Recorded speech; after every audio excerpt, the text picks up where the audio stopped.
Hello, everybody. This is Pastor Willie, and this is the encouraging word for today. And we're looking at the anatomy of temptation. We are looking at the anatomy of sin. And David is, as you could say, our autopsy specimen on the table. And we're cutting it apart piece by piece, step by step. And God has put this story here, this true story of the most embarrassing, degrading moment in David's life for our benefit.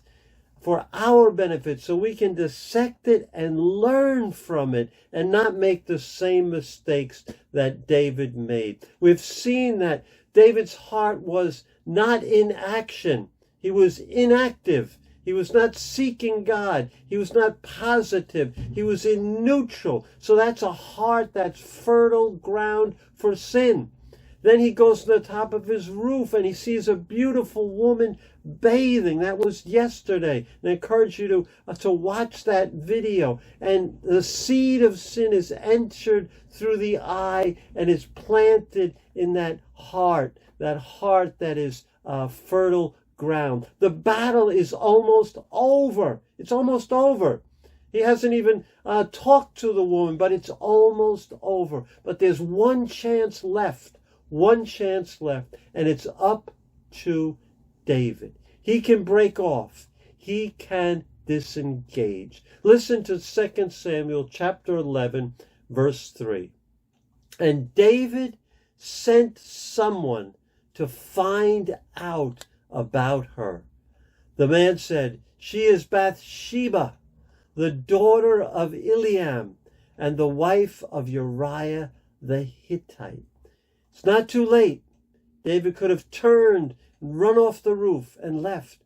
But it's hard. He's been looking, and the more he looks, the harder it gets. He's on the path towards destruction.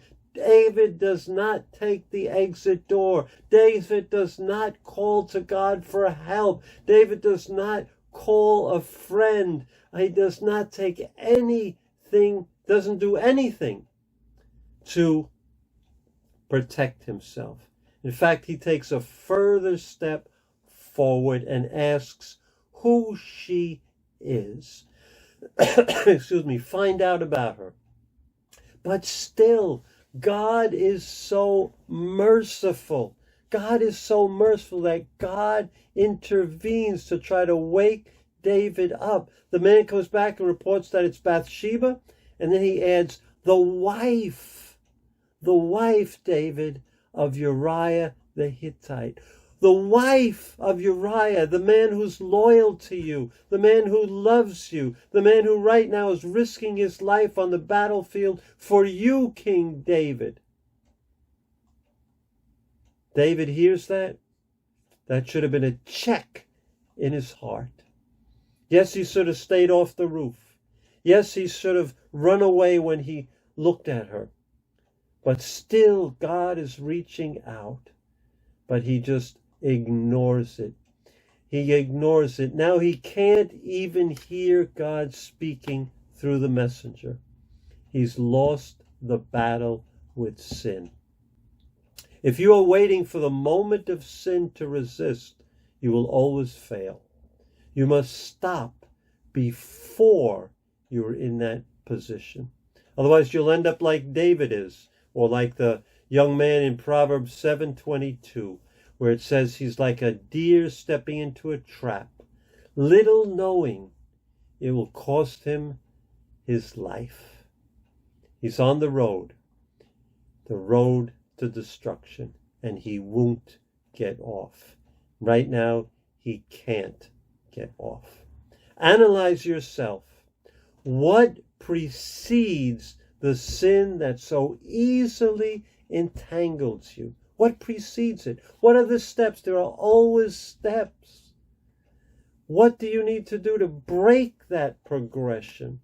Listen for God's voice. It will be there if you will listen.